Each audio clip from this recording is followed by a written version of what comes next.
Takeoff, crossing approved, wind 080 degrees, 5 knots. Correction, Kilo Jet, vous poursuivez. Kilo Juliet, goodbye, thank you. Québec Kilo, je rejoins la baisse. Takeoff 2, runway 26, QNH 1019.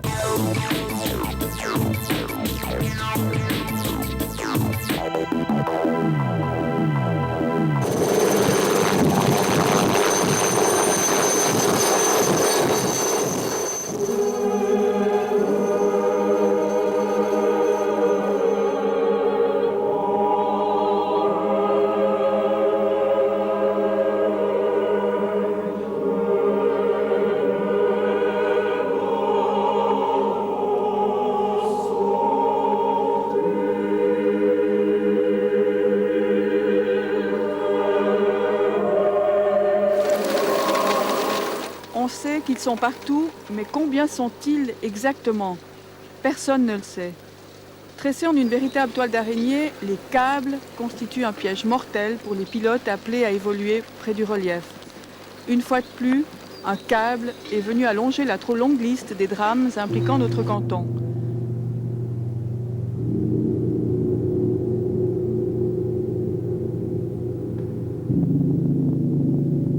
« 1968.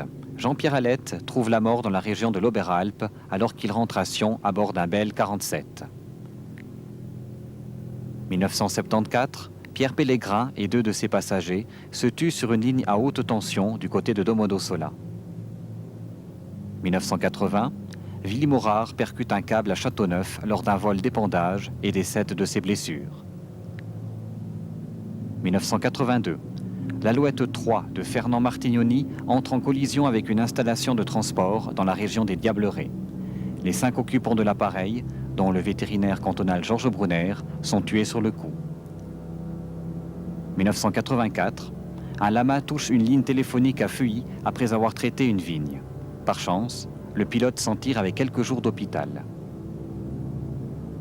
1985. 4 Genevois rendent visite à José Giovanni en tournage dans la région de Fionnet. Leur jet Ranger percute un obstacle, tous trouvent la mort. 1988. Les 2 occupants d'un Piper se tuent sur la ligne à haute tension qui relie l'usine de Chavalon à la Plaine. 1988 toujours. Un pilote de la compagnie Air Zermatt est grièvement blessé lors d'un transport à Saint-Nicolas.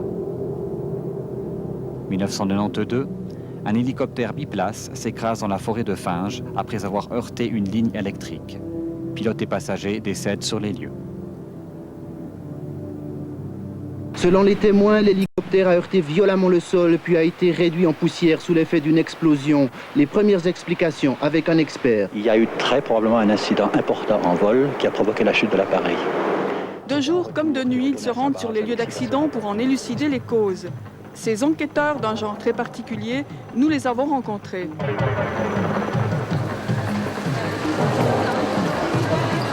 Situé dans le bâtiment de la gare de Berne, le Bureau fédéral d'enquête sur les accidents d'aviation publie ses conclusions au travers de rapports. Des milliers de pilotes les lisent à travers tout le pays. Jean Auvernay, qui a pris la direction du bureau l'année passée, travaille dans la maison depuis 20 ans. Parmi ses dossiers actuels, une pénible affaire qu'il traite avec des homologues étrangers. Le vol en question portait le numéro SR 111. C'était le 3 septembre dernier, du côté d'Halifax. Notre mission, en fait, est d'essayer d'éviter qu'un tel accident se reproduise. Donc, c'est la prévention.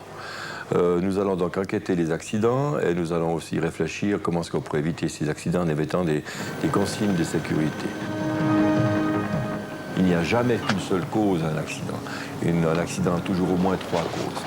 Pas toujours nous arrivons à les trouver, ces 3 causes, parce que des fois, c'est le pilote qui devrait nous dire ce qui s'est passé avant, dans sa préparation de vol, et peut-être qu'on arriverait des fois à compléter le schéma.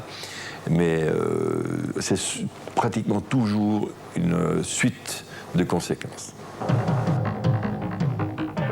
Ces causes qui provoquent des collisions avec des câbles, nous avons cherché à les connaître. Étonnamment, la quasi-totalité des cas concernaient des câbles balisés ou inscrits sur des cartes d'obstacles. Dans certains cas, les pilotes connaissaient parfaitement la présence du câble. Parmi tous les accidents que nous avons évoqués, Un seul a été causé par un câble non signalé, celui qui a coûté la vie à Fernand Martignoni et à ses 4 passagers.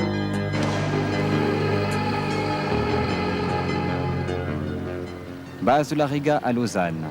Plus de 700 fois par année, de jour comme de nuit, l'Agusta 109 K2 décolle pour porter secours aux personnes en détresse, principalement lors d'accidents de la circulation.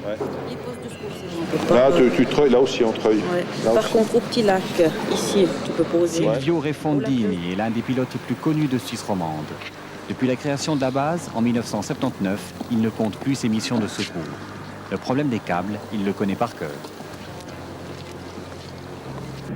Il y a beaucoup de phénomènes qui entrent en ligne de compte. Il y a d'abord la fatigue, il y a le stress de la mission, il y a la pression du client, il y a la météo, il y a la méconnaissance d'une vallée ou d'une région, il y a l'attention qu'on doit apporter en regardant dehors sur un point spécifique de la nature que le client veut survoler ou il veut voir. Tous ces facteurs font qu'en plus du câble pur, donc le pilote peut être amené à oublier le câble pendant quelques secondes, et ces quelques secondes sont en général fatales. Ça nous est arrivé à nous-mêmes de voler en hélicoptère et de chercher un câble des yeux et de le trouver brusquement à un endroit plus proche que ce qu'on attendait, parce que tout simplement, il y avait un jeu de lumière qui nous était défavorable.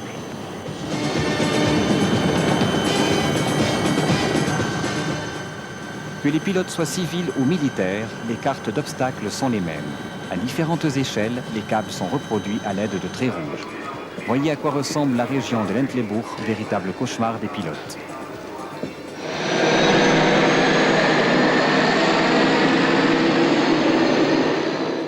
Daniel Giromini est contrôleur de la sécurité aérienne à l'aéroport militaire de Sion. Son job, c'est de recenser les dernières modifications d'obstacles et de les dessiner sur du papier calque. Avant chaque vol, le pilote reporte ce document sur ses propres cartes. Les nouveaux câbles apparaissent immédiatement par transparence. On a des antennes, des tours, des groupes d'obstacles de 100 mètres ou plus par rapport au sol. Ensuite, des obstacles ou groupes d'obstacles qui sont éclairés cette fois-ci, genre l'antenne de Linda. Des lignes haute tension qui sont banalisées, balisées donc avec les points habituels, les ronds, les sphères orange. Ou sans cela, alors on se retrouve avec les lignes de téléphérique ou à ce niveau-là, donc téléphérique, télésiège.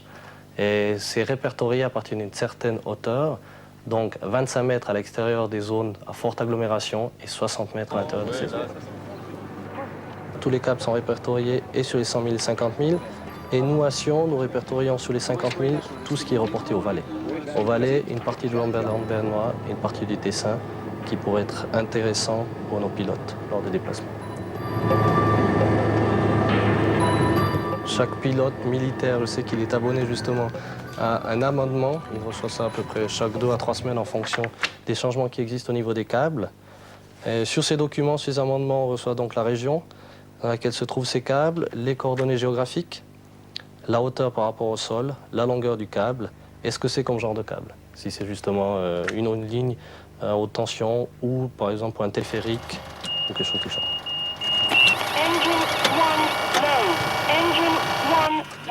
Les alarmes modernes pourraient être assimilées à un jeu vidéo si elles ne représentaient pas une question de vie ou de mort. Chez Rega, on étudie un système qui permettrait de signaler aux pilotes la présence de câbles de manière acoustique. Notre job de pilote, d'hélico, c'est de regarder dehors. C'est pas regarder dedans, c'est de regarder dehors. L'alarme sonore dans le casque nous avertit qu'une lampe rouge, par exemple, s'est allumée. Ce qui veut dire que même en regardant dehors, on est averti, ah, il y a quelque chose qui ne va pas bien, et à ce moment-là, on regarde dans le cockpit. Ça, c'est la sécurité d'aujourd'hui, c'est la meilleure sécurité pour un pilote hélico. Plusieurs systèmes d'alarme existent actuellement sur le marché. Malheureusement, leur homologation se fait attendre. Pourquoi se priver de dispositifs qui pourraient sauver la vie de nombreux équipages ? Ce qu'il faut toujours faire attention avec les systèmes d'alarme, c'est qu'il n'y ait pas trop d'alarmes intempestives, parce que finalement, on finit par déclencher le système d'alarme ou ne plus y faire attention. Donc ça, c'est le revers de la médaille si le système n'est pas très fiable.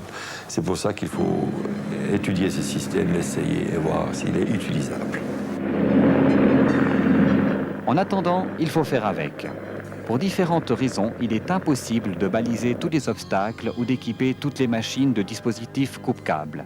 Reste l'observation systématique du terrain, à 2 paires d'yeux si possible. dès que nous avons décollé, l'assistant de vol, l'aide de vol qui est à côté de nous, sort la carte et nous rend attentifs au fur et à mesure de l'avance du vol sur les câbles qui viennent. Même si on les connaît, même s'il les connaît, il les annonce, ce qui nous fait une répétition et nous rend toujours attentifs, nous évite de nous endormir et d'oublier les câbles. Donc pour nous, ça c'est quelque chose d'absolument fondamental. Cette solution toute simple n'est malheureusement pas applicable dans la plupart des compagnies commerciales. Lors de transport, l'hélicoptère doit être le plus léger de façon à pouvoir emporter la plus grande charge possible. De ce fait, le pilote vole la plupart du temps seul. Les compagnies disposent cependant de différents moyens pour améliorer la sécurité de leurs équipages. Les chefs pilotes peuvent décider d'envoyer le meilleur pilote dans telle ou telle mission. L'instruction revêt également un caractère primordial. Elle doit servir à inculquer avant tout une rigueur de tous les instants aux jeunes pilotes. Il y a une série de checks, il y a une préparation de vol qui doit être poursuivie dans le travail quotidien. C'est une bataille personnelle qui se livre seul avec soi-même. Ça, c'est une discipline personnelle qui amènera à plus de sécurité.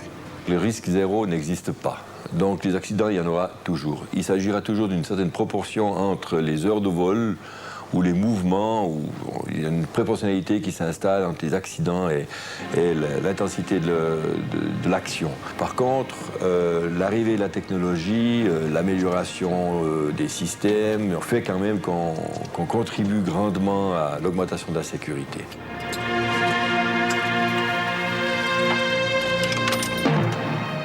J'ai 20 ans de bureau d'enquête derrière moi. Je m'occupe du côté négatif de l'aéronautique en m'occupant des accidents, mais le côté positif de mon travail, c'est tout de même la prévention. Mais à chaque fois, je dois vous dire que je suis toujours impressionné de voir la qualité du travail qui est fourni dans le monde de l'aviation.